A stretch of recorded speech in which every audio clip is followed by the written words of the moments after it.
ass situated in that chair properly yet. I mean, kind of. I don't know.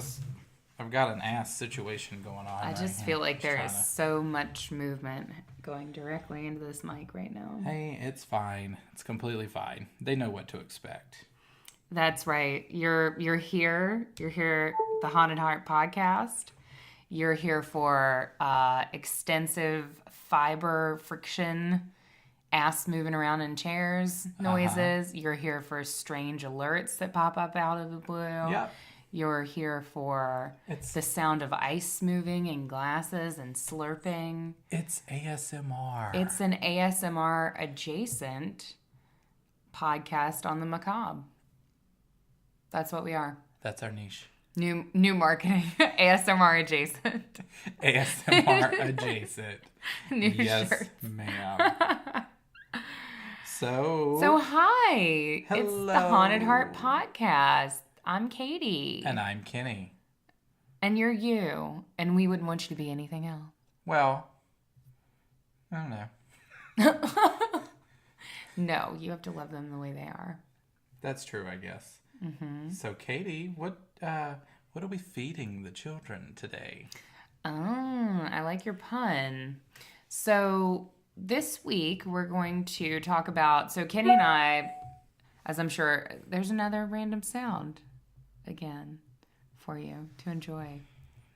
Kenny and I are both big fans of food. You guys know this. We are OG Husky kids from back in the day, and we are both very excited about today's topic, which is last meals. So specifically, the last meals of people who are about to be murdered by our government. Death row. Death row meals. Death row last meals. I could imagine that being a microwavable dinner. Death row meals. Death row meal. Oh my god. Ooh, hopefully not. No. This is interesting. I've always been interested in this topic ever since back in my college days. So I'm a theater and dance major and also a history major, and that was my undergrad. And back then I think it was like 2011, I want to say. I did, along with another group of artists, I did an experimental theater piece that was on execution. It was on state executions and lethal injection, and actually what we were using for our source material was the electric chair, but we were using it to comment on the death penalty. And ever since we did that piece, part of what we did for that piece, we at one point we stood up and read a list of last meals, and we read a list of last words. And ever since we did the research for that piece of theater, I've always been interested in last meals. It's kind of a weird thing to be so into, but I just find it so interesting. I think it I don't know. I don't know that I would say that it says a lot about the person, but it's just interesting to me what you would choose for your last meal if you were choosing one. I'm just interested in meals in general. I mean, true. That too. Meals. Yeah. Just meals. Anything food. What if that was a Food Network show? What if there was a Food Network show that was about last meals? And some dystopian future, reality show. No, I'm talking about right now. What if they interviewed people who were on death row trying to enjoy their last meal? Or And they were death just here row, you go. but Top Chef. Yes. Yeah. I'm seeing something like that. Congratulations, you won. Ugh. Oh. I know. So do you think that the last meal, is that something that you find, do you think that it's compassionate, or is it undeserved? Some people would say. What's your thoughts on that? I don't know. It is a difficult. It is a difficult subject, I guess, because personally, I feel like it's a respect thing, and I see it as equal parts like respect and ritual. And I think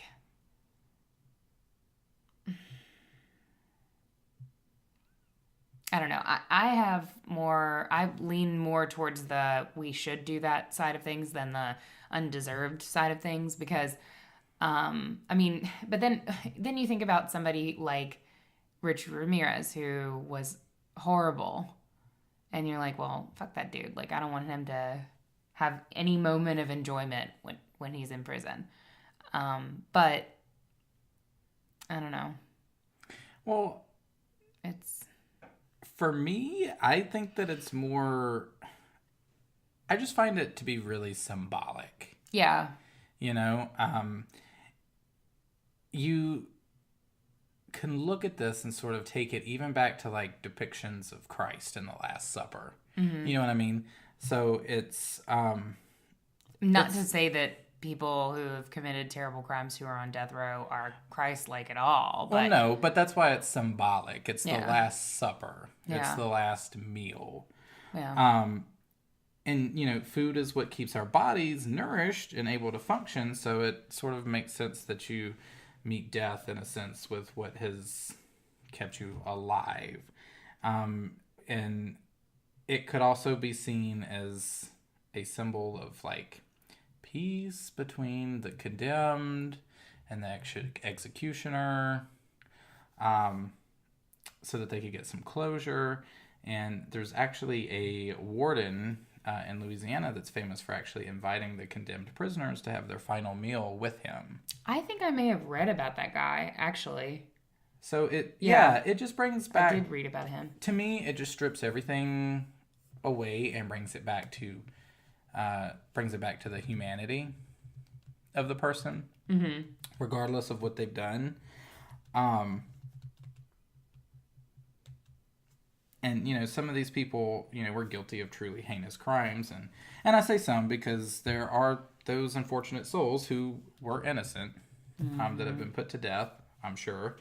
But just something about that last meal sort of strips all of that away. It makes them human again. And I just think that there's something that's very, just sort of profound about that for me. Yeah. And Oh, go ahead. No. I mean, I was just going to say, like, I know you said earlier that, like, it doesn't always, like, isn't always representative of what that person or of who they are, but I'm going to tell you what, if I had a last meal, I'm going to show you who I am. Yeah. What would your last meal be? Oh, God. Have you put any thought into, like, if you had to tell somebody what your last meal would be, what would you order? Okay, so it would definitely have to be a steak. It would have to be a big juicy ribeye. I knew you were going to say a ribeye. Yeah, it would have to be a ribeye. I knew you were going to say a ribeye. I mean, I guess it would be pretty standard, like, you know, some meat and some potatoes, maybe some mac and cheese. You know, get that good mac one last time.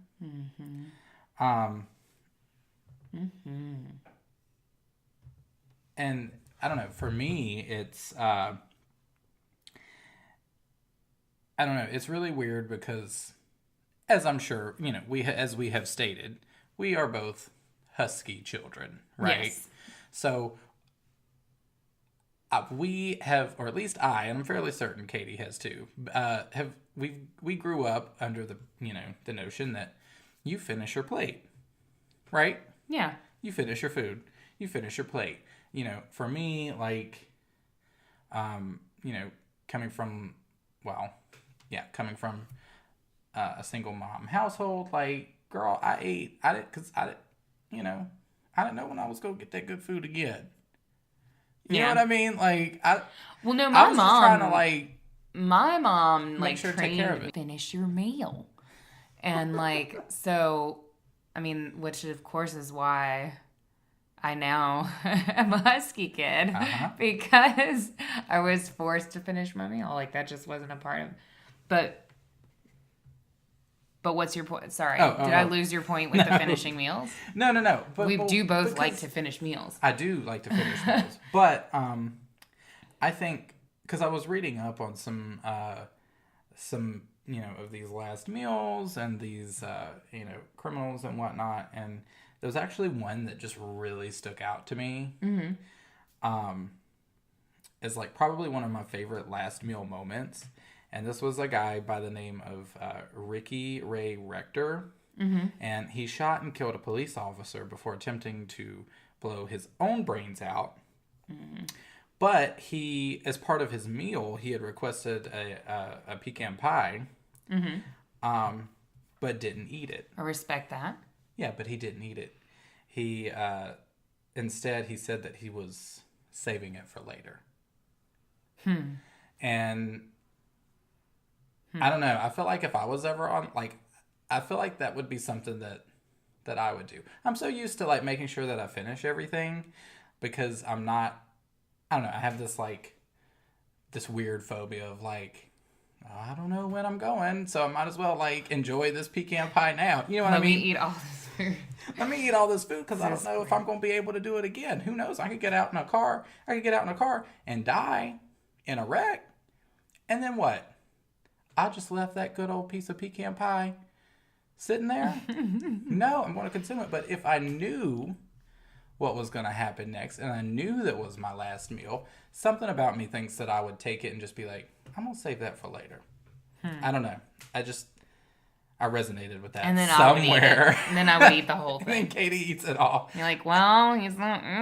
So. I just resonated with that somehow. I don't really know why, but like that just stuck out to me. Yeah, it's kind of a chilling topic. And Henry Hargraves, he's a photographer, actually. He is also interested in last meals of death row inmates, and he actually did a photo series. It's a really beautiful photo series. He did a photo series of the last meals of different inmates, and it wasn't anybody like big and famous or anything. It was just like random. I think he restaged what they ate, so I'm fairly certain that he wasn't just like in there with his camera actually taking pictures of the actual final last meals, but because a lot of these photos look very stylized. No, that were he redid them. Yeah, he redid and replayed it, but the way that he played it is very artistic and cool too. So that kind of lends a lot to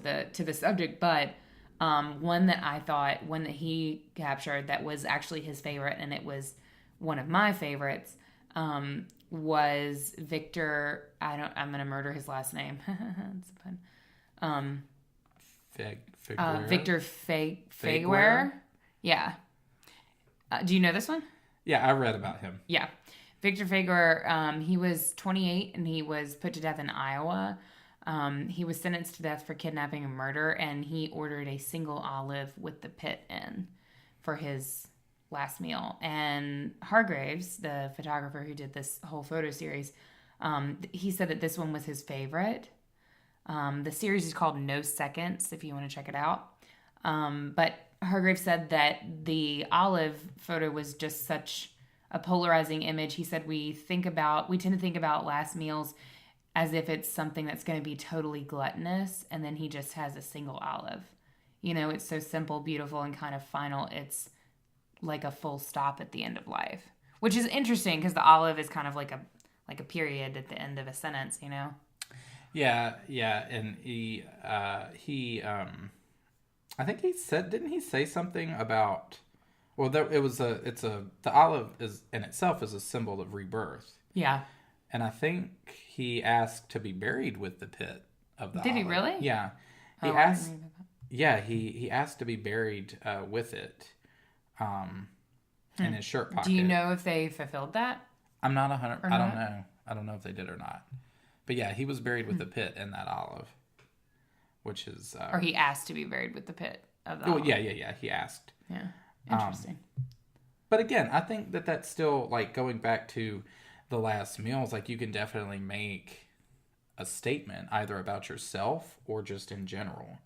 I even read once about a Jewish man who ordered a full kosher meal and then proceeded to order and eat, instead of that, his first ham sandwich. Really? Yeah. I mean, no time like the present, especially when you ain't got no future. Right. And some people make a joke of it. There was another guy who was noted. His name was Wilson De La Roy. And he was noted for requesting indigestion tablets as he might be a little gassy. I mean, we all react to stress differently, I can respect it. Indigestion tablets. Give me some Tums, please. Well, what a lot of, you have the people who have this sense of humor, and then you have a lot of inmates who just refuse. They don't have a last meal. They just skip it. Well, they say that some people who are actually innocent tend to skip a last meal. They refuse their last meal. Yeah.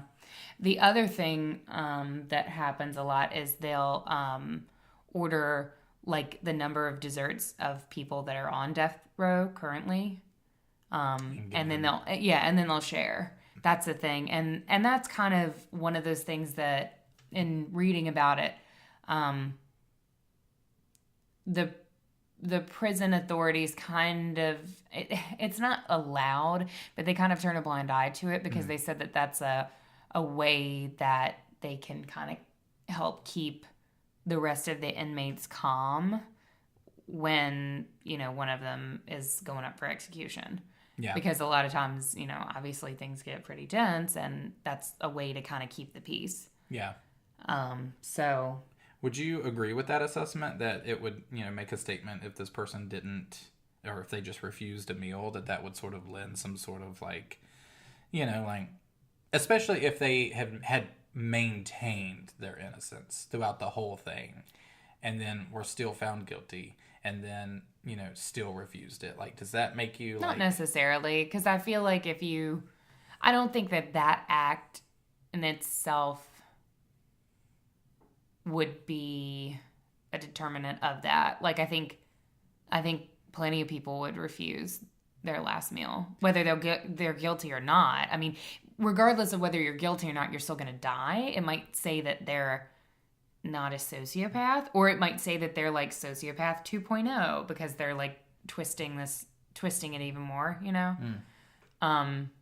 So no, I wouldn't necessarily say that. I mean, I know that's a thing, but I think because it is a thing, you can't really tell who genuinely is falsely convicted and, Right. And, I think there's a lot of other things we can base that judgment off of. Yeah, I agree. But it would, I don't know, for me, it would just have to make me, second guess. It would make me second guess a little bit. Especially if they had been, up until that point, you know what I mean? I don't know. I just feel like the majority of the people that were out here doing really crazy shit, had really crazy last meals. Yeah, but I mean, I don't know. I should have looked at a lot of the last meals that I looked at were not specifically from people who I knew, whose crimes I was super familiar with. So I couldn't really, the one big name that I did kind of run across in researching it was Timothy McVeigh. Didn't he? What did he do? I mean, not that, but what did he order? He had mint ice cream. That's right. Mint chocolate chip. 2 pints. 2 pints of mint chocolate chip ice cream. 2 pints of mint chocolate chip ice cream. Yeah. That's a really odd choice of ice cream, I feel like. And not something that I feel like I could eat 2 pints of. Mint chocolate chip? No.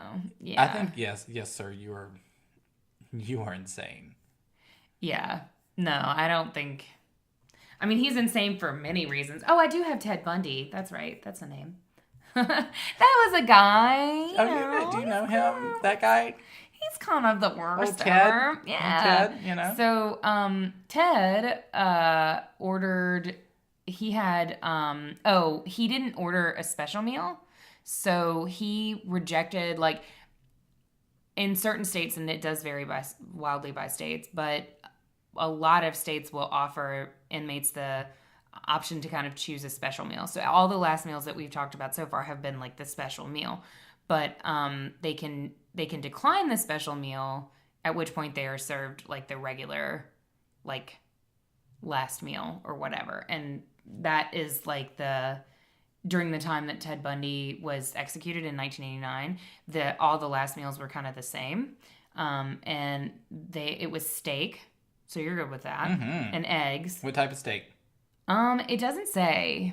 I'm pretty sure it's probably not a ribeye. Probably not a big, thick, juicy ribeye. It's probably like a really chewy, like top Flat steak. Yeah, it's a flat steak. But steak, eggs over easy, hash browns, toast with butter and jelly, and then milk and juice. I feel like milk before an execution is just like gross to me. Well, honey, especially like, what if you just ordered a single glass of milk? No. Well, what about that? What would you find incredibly like disturbing for someone? A salad. To order? What would you describe? Literally. Wait, I would have had a salad. salad. I would have had a salad. Oh my god. Yeah, but you with would have my had meal. it like with a steak. Like, I'm talking about people who are like, But what would I really like a low carb, like a salad with some fat-free dressing and that would really freak you low out? fat cheese. Actually, I'll skip the cheese. Like, no. So you would rather What is them the go, fucking point, babe? Like, So you would rather them go either completely buck ass crazy yeah. or not at all, or like at least something that would make Or sense like to whatever the them. regular prison meal is, yeah. Yeah. A salad. Something about, though, the fact that like the traditional last meal was steak, eggs over easy, hash browns, toast with butter and jelly, and then milk and juice. Like, doesn't that sound like what Ted Bundy would have chosen? A little bit. I was going to say it sounds like Cracker Barrel to me. I mean, sort of. I don't know. It's like something about it is like just so like white middle-aged male. Well, I think like, yeah, it does. White middle-aged unassuming serial killer. Well, it's steak and eggs, so I'm assuming it's some form of T-bone, probably. Actually, that's exactly what it is. Yeah. Yeah. In the picture, in the Is that in? picture by Hargraves. Yeah. Which I mean, I don't know if he was that's accurate, actually what it was. I mean, we don't know how accurate he was, but Yeah. um, It seems that's also a very like a very like Florida meal. yeah, steak and eggs. I've never been a fan of steak and eggs. I mean, I like them. I mean, like, But I I've never don't eat eaten them them together. together. Yeah, that's just not a thing. Oh, one guy, he ordered like a lobster tail and steak and apple pie and vanilla ice cream, and he ate it while he watched the Lord of the Rings trilogy. And apple pie. Jesus. Got to respect the man for the apple pie. That guy was also murdered by firing squad in 2010 Wait, in 2010? in Utah. I'm pretty sure Utah is the only Utah. state that has firing squad still. Damn, Utah, y'all still got firing squads? I think they still. That would I think be they epic, still even though. have it. Who was it that I was? Who was it? Let me think. Insert the Jeopardy theme song here. No, it was this. You can go on with something else if you want to, but it was this. It was this famous. It was this famous murderer who wanted to.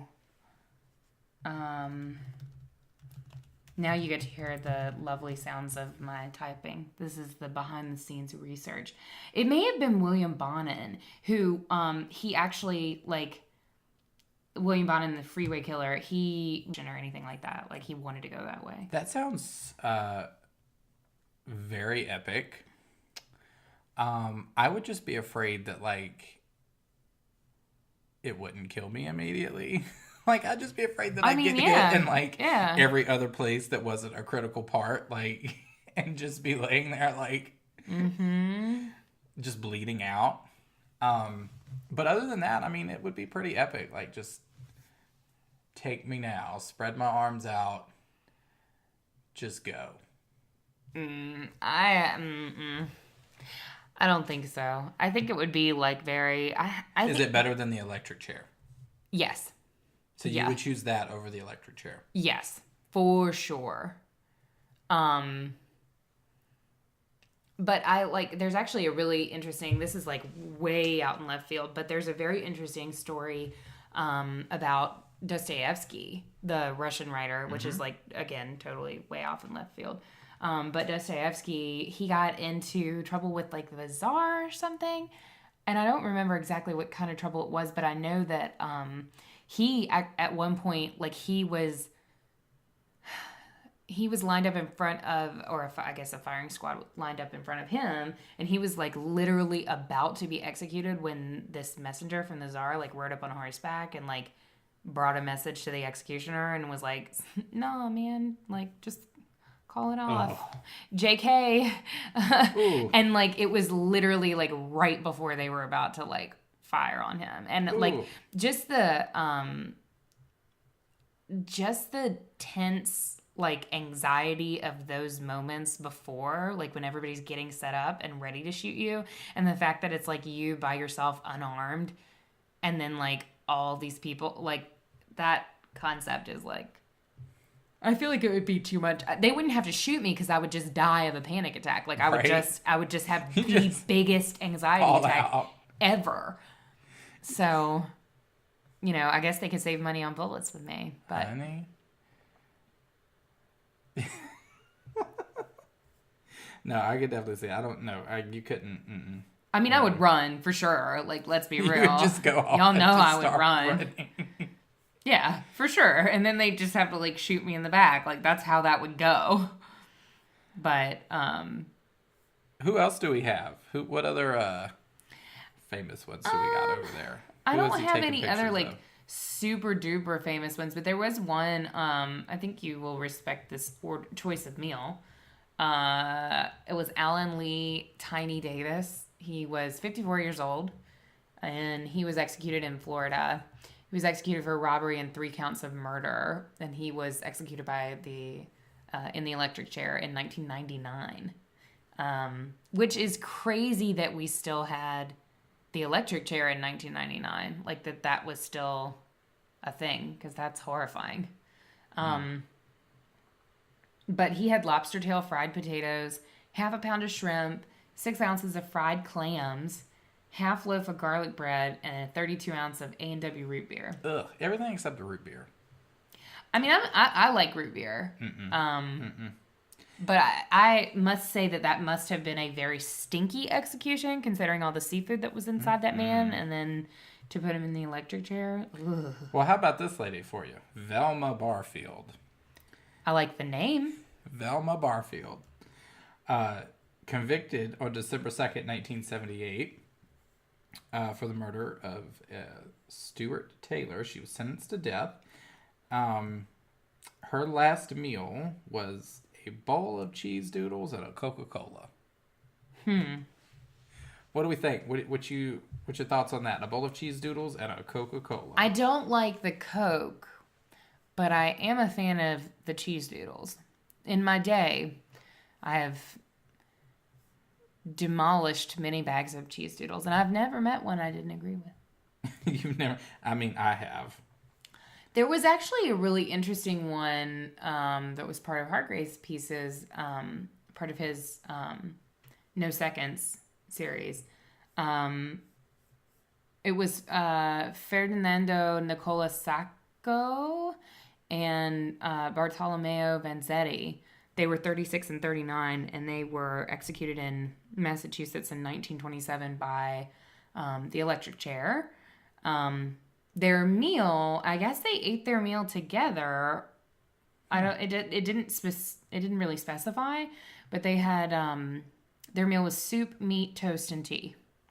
And in 1977, the postscript to that entry in the No Second series is that in 1977, the governor of Massachusetts issued a statement saying that they had been unfairly tried and convicted, and their case is actually still open. So that kind of goes back to what you were saying about, there are people who have unfortunately gone through this process, and then later it's like, oh, they weren't guilty. Right. Yikes. Here's a lady that you're gonna love. Yeah? Yeah, her name's Carla Faye Tucker. Oh yeah, Carla Faye Tucker. Yeah, Yeah. she's a big deal. Yeah. But do you know what her last meal was, though? No, I don't know what her last meal A was. garden salad. God damn it, Carla Faye Tucker. I just don't. A garden salad with ranch dressing. Son of a bitch. Yeah, she killed Ooh, sorry everybody. Don't die. That's the remnants of my cold. Yeah. She killed 2 people during a robbery. Well, she also had a banana and a peach, so. But still. I mean, was that her dessert? Was that her idea of dessert? Are you kidding me? A peach. Are you kidding me? Yeah. No, I'm not. Jesus. Yeah. That sounds awful. And just because the 2 people that Carla Faye Tucker murdered were Jerry Lindeen and Deborah Thornton. Just wanted to say that because their names, honestly, are more. Yeah, she was the first woman to be executed in 100 or so years or something, 100 years, something like that. It was a long time. Yeah.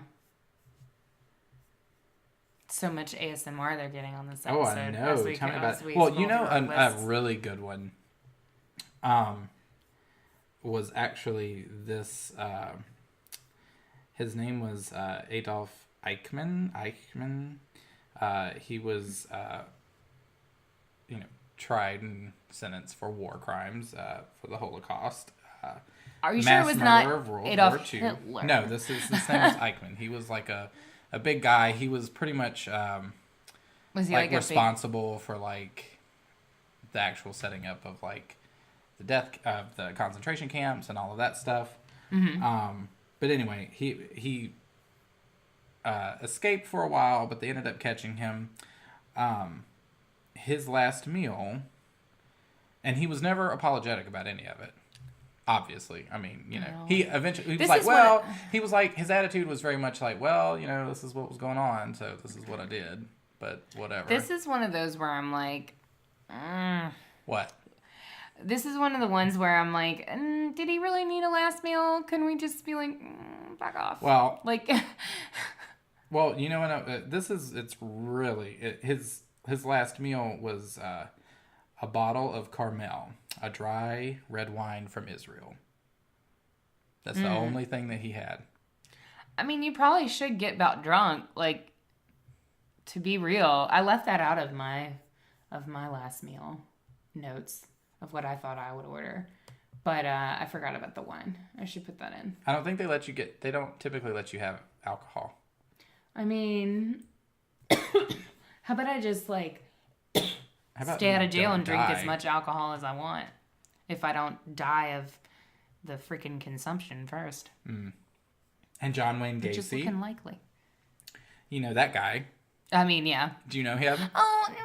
I don't know him. No. Gacy? I'm Gacy? not familiar. Is it Gacy or is it Gacy?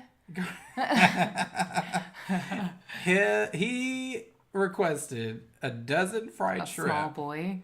God. A bucket of KFC. Yes. Yeah. Do you know what's interesting about what he ordered? The bucket of KFC? What? John Wayne Gacy was a manager of KFC. Yeah, he was. He was a manager. That was his thing. He managed a KFC. That was his job. Yeah. When he wasn't, his real job was murdering boys. But when he wasn't doing that, he was working at the KFC. Their chicken. He was the worst damn manager that you ever had. He was that manager that you had when you were 15 and you didn't give a fuck about your job. come up behind you and like fake tickle you. God. Yeah, I could see him being. I had that manager. Yeah, I could see that. I definitely could see that. And then he would like, I had this manager back in the day who would like go to shake my hand. This dude was my boss, and he would like go to shake my hand, but he would put a 20 in his hand. And then he would like shake my hand and try to like leave the 20 with me, like we were doing a drug deal. And he would just do it randomly, and I was like, I feel weird about this. Like, why are you just giving me random $20 bills? No. It was not a safe space. Gross. Yeah, it was a dark time. I was maybe like, what, 17? Yeah. Ugh. But I feel like John Wayne Gacy was definitely like that manager. Oh, no. He was the creepy old guy manager. He definitely was. Well, you know that they're not even like we're going through all of these last meals, and you know some states don't even, like Texas, for example. Yeah. Won't even let you have one. Texas abolished it in 2011. And Texas was actually who kind of started the last meal thing from the research that I was doing in 1964 1924. Texas started offering inmates that were going to be electrocuted a last meal, and they would allow them to order like extra portions of dessert and split it like we were talking about. But in 2011 they abolished that, and in a lot of other states they do have like a maximum amount that can be spent on a prisoner's last meal. Mm-hmm. Like I know Florida it's $40, and in Oklahoma it's like $15. $15. Honey, you gonna get you a combo meal from the McDonald's. Honey, you can't even afford Arby's on $15. Not now. No. You can't get no Arby's. You can't upsize nothing. You can't bow size nothing at the Bojangles. You about to get 2 20-piece chicken McNuggets, which is not that bad. I mean, that's fair. You know, I mean that's. I thought about you this weekend when I was driving, because I went to visit my family, and then I came back and I was like really hungry, and usually I try not to eat fast food, whatever. But I like stopped by McDonald's. This is the person turning her nose up at someone ordering a salad. Okay, but see, I am going to live to be fat tomorrow. So that's why I have to eat a salad, is because I have to live to be fat tomorrow. If I didn't have to live to be fat tomorrow, I would want you to give me all the carbs. I would want a tub of butter, just a tub and a spoon. I'd get you a shaped butter. Oh yeah, you would get me. Yeah. What shape would you get me though? Like just a big frowny face, a big bummer frowny face. How these guys, like I've just discovered this recently for holidays. There's a brand, I can't think of the name right now, but they make shaped butter. So like for Thanksgiving, you know, we had a little Friendsgiving, and I bought that was what I brought to the table. It was the most butter. Like elderly, like 57-year-old white lady thing that I've ever seen you do ever. And it was glorious. It was a beautiful shaped turkey. And he cut its head off first. In true fashion, yes, as one should. And then for Christmas they had little butter Christmas trees. Mm-hmm.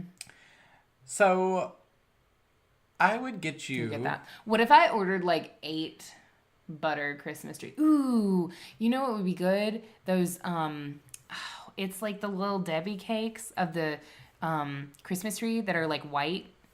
They're only out at Christmas. They're like the Christmas tree cakes. The little cake. Yeah, the Christmas tree cakes. It's the only part about Christmas that I actually enjoy.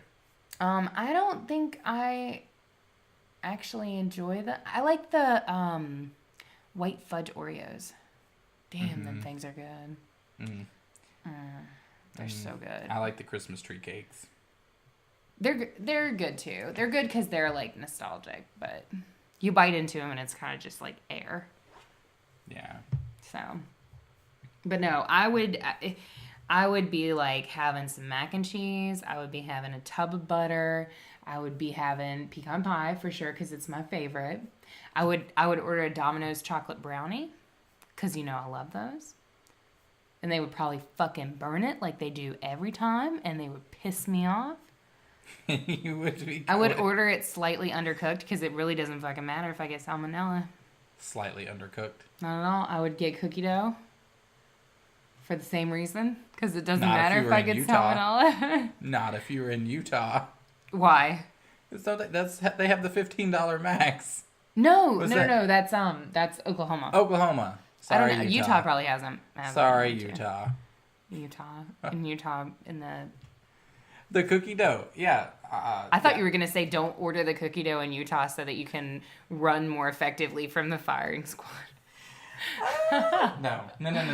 I could see the cookie dough. Yeah. Oh, a bowl of Philadelphia cream cheese. I also would order that. Bowl of I would have the Philadelphia most cream cheese. horrifying final meal. They'd be like, she literally just ordered a bowl of cream cheese. But the scary thing is Philadelphia that you cream would cheese probably specifically. be guilty too.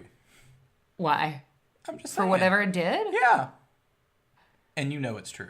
No. You know it's true. I don't think I could commit a crime that would be bad enough to get like a death penalty on. I don't think so. I don't think they convict me. Oh, so not that you wouldn't do it. They just wouldn't convict you. No, it would be like whatever. Okay, Lizzie Borden. Whatever like, must have happened for me to commit something bad enough to get put to death for must be bad enough that no jury would convict But I'm just me. saying, in an alternate reality, if you were on death row with a last meal, it would probably be. I think it would make You me would've look really guilty. Like, even if I wasn't guilty, they'd be like, she ordered a bowl of cream cheese. She must have done it. Just a bowl of cream cheese? Just no, a no fucking toppings? bowl. No, like. You don't need any toppings for Philadelphia cream cheese. I would be so fucking mad if they didn't bring me Philadelphia cream cheese too. They brought you off brand. If they bought me some fucking giant brand No, or they some would. low. The worst thing in the world is low fat cream cheese. Fuck that. Philadelphia original cream cheese. No low fat option. One fucking time, I was like, I just want to, cut back. Let me get this low fat cream cheese. It was the fucking worst. No. It was so bad. You don't do low fat cream cheese. It was so awful. And I think I was putting it in like a protein shake too. I wasn't even like, and I could tell. I was like, no. This Did I cream tell cheese you is- I tried putting cream cheese in my eggs a few weeks You've ago? only tried it? Yes. What did you think? It was That's really my favorite good. breakfast. So what I enjoyed about it was that it really made the eggs like super creamy. Yeah. Yeah, Like, yeah. it was Because it like really melts. creamy. Yeah. So it was like it really made it a really interesting texture. Very creamy, surprisingly good. Mm-hmm. And it wasn't as like it wasn't as overpowering as Yeah. I thought it was going to be. Like Yeah, it blended really well. So Yeah. for all of you out there listening, This is why you listen. You listen so that you can learn to put cream cheese in your eggs. Actually, seriously, literally put cream do it. cheese in your It's eggs. really fucking good. It is really good. And that ends our segment with the Food Network. Here we are. On the food. What if that was our story? Network. What if our story was that we are murder and mayhem podcast hosts who really just wanted to work at Food Network and can't? So we do this instead now. But no, we still like murder and mayhem though. So We do. It's like, That's true. That's true. We need to find a way I to think we fuse can the two. bring Food Network. I think we can bring food into Murder and Mayhem easier than we can bring Murder and Mayhem into food.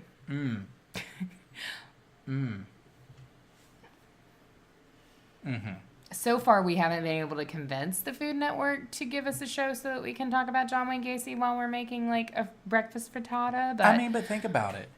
Talk about John Wayne Gacy while learning how to fry chicken. I mean, I'm just saying. Maybe if he had paid more attention to frying chicken instead mean, of think murdering about young it. boys. You would be teaching how to fry the chicken, right? I'll be Right. there, full clown gear. Oh my god. Full. Full clown gear. Oh no. That's why John Wayne. That's why he was like. He was really he was something, that one, the clown.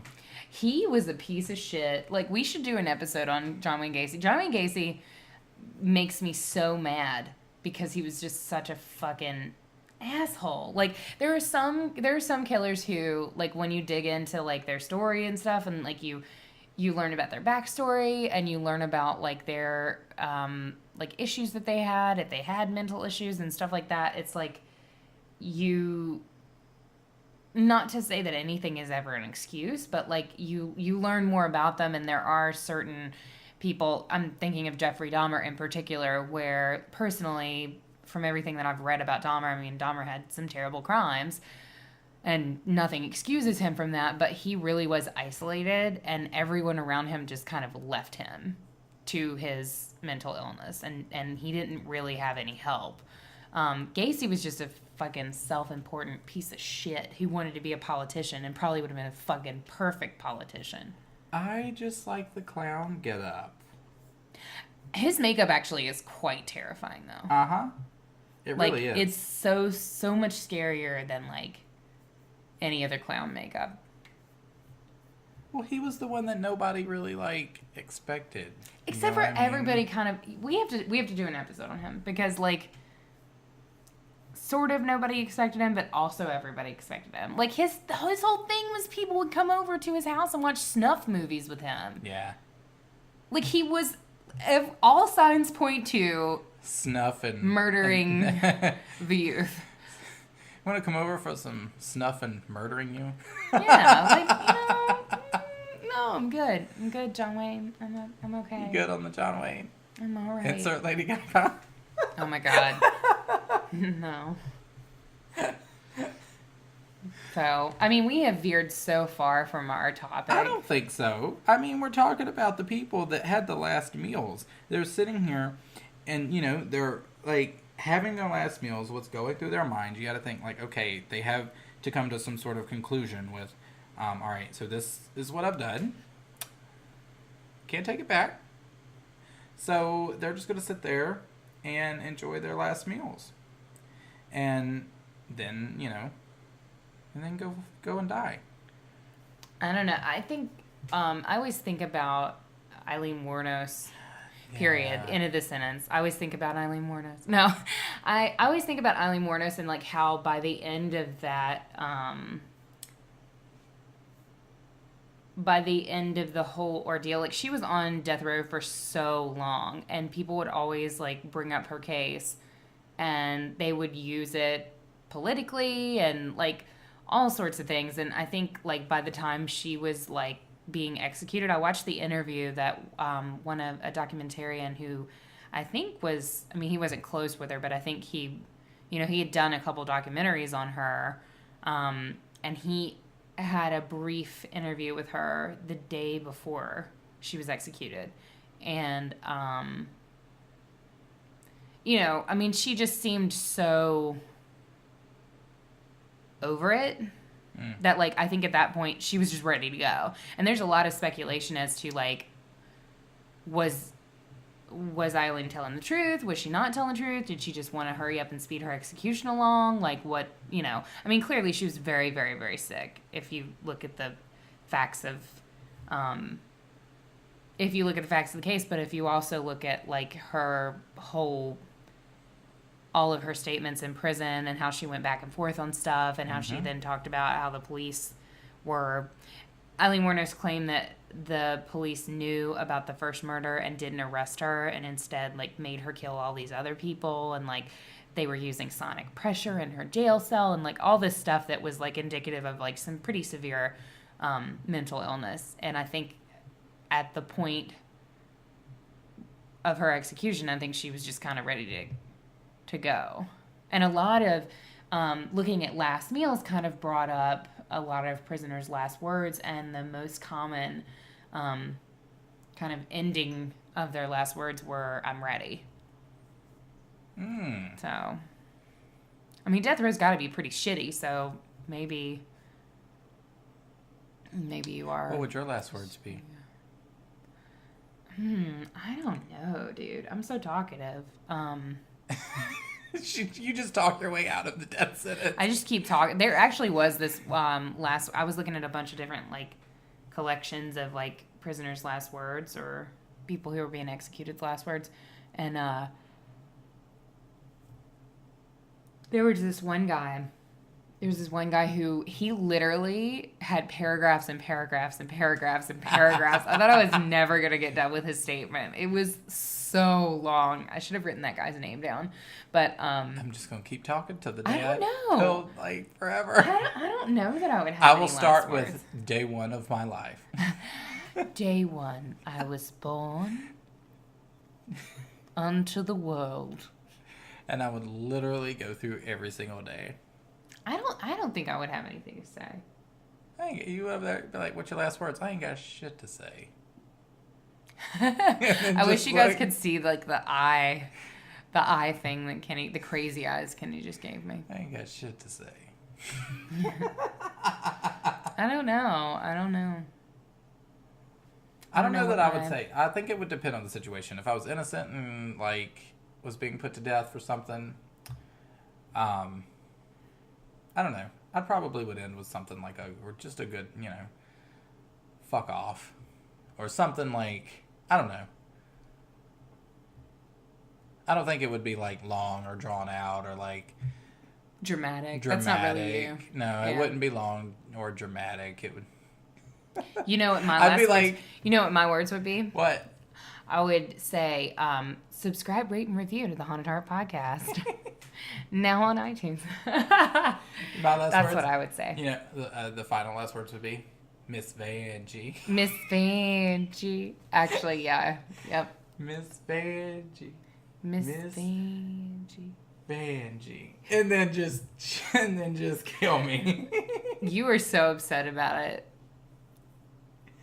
I don't know that many of our listeners watch RuPaul, but if you do, that was a RuPaul's Drag Race reference. Episode 1, season 10. Yep. Poor Vanessa. Kenny's still holding out hope that she's coming back. I still think she will. And that was, our segment on Drag Race. Again, we are trash talent, and we have to live up to that every single episode. Absolutely. Every single episode, we have to live up to that, and that's what we're here to bring you. We both work long, grueling hours. It's true. And then have to deal with the DC traffic. That's true. And the Maryland drivers. And the Maryland drivers. Oh, so interestingly, we learned after our last episode that we have a Maryland listener. Oh! They did not write us. Hopefully they're still listening this week after we severely roasted Maryland drivers last week. Hopefully they're still here. Listener. Maryland listener, if you are there, honey, I'm sure that you are great. We love you. And to the Australian listener... Oh, that's right. We also have an Australian listener. Yeah. Hope you're well. Hope you're doing okay. Hope you're enjoying the Outback. If that's anywhere near you. Probably not. Probably not. Just stay over there. Stay right over there, please. We're a little intimidated of you. We're watching all of you. And we're keeping track. That's true. Well, sort of. Kind of. So. But, yeah, I think that kind of wraps up our anxiety-fueled, exhaustion, rambly last meals episode. Well, I think it was a good, coming off of last week, talking about death. Yeah, which so was heavy. a really heavy, just really sort of like a dark subject. So, like, going into death is like, this is sort of like maybe a part 2. Ish. Part 2, food. Part 2-ish, ending death with food, which is the best way. Let us know, now that you know that Kenny wants a steak and I want all the carbs and a bowl of cream cheese. Let us know. Feel free to send her Please, all God, of the cream cheese. Oh my God, do not. I have to live in this body after. Now that you know our favorite, or not favorite, God. Now that you know what our chosen last meals would be, let us know what yours would be. Let us know on Instagram. let us know on Facebook. Let us know on Twitter. We're not very active on Twitter, but we do have a Twitter. You can add us if you want. But Instagram's really where the party is. And the next couple weeks, I think we're going to get a Facebook group set up so that we can kind of talk about episodes and hang out with you guys. And that's just a better forum for kind of talking back and forth with you guys. Not that we're not enjoying you on Instagram, because of course we are. And also I wanted to update you guys that we have always been on iTunes. Obviously, that's our first home. You've been doing some work. Yes. We are also on thehaunted.heart.com. That is our actual home. But now we are on a couple different platforms. We're on Stitcher, which you can listen on your computer. We're on YouTube, and we are also on TuneIn. And on our website, if you are not an Apple user and you don't want to tune in on YouTube or Stitcher or TuneIn, there's actually a button on our website that you can go to subscribe on Android, and that will do some sort of fancy thing to your Android so that you can get the podcast, directly on your phone too. So you ain't got to have Apple Podcast if you don't wanna. But you should. But I mean, Apple Podcast is the bomb too. So yes. Anyway, definitely interested. Yes. So do all of that. Definitely interested in. I'm very interested in wanting to know what it is you're eating for your last meal. Absolutely. Because I would like to join you. So let us join you. Let us join you in your last meals. We have set you down. You have joined us for our symbolic. Well, not really. Not symbolic of anything. I wish we'd been eating during this episode. You know what? That was a missed opportunity. Oh my God, that was so loud. He's eating a Reese's peanut butter egg. And back to ASMR we go. Okay, no ASMR. Delicious. Yeah, absolutely delicious. You should add that to your last meal. Anyway, we've kept you for long enough. Thank you so much for listening. We really, really appreciate it. We hope you're enjoying the podcast. We hope that we are not annoying the living fuck out of you.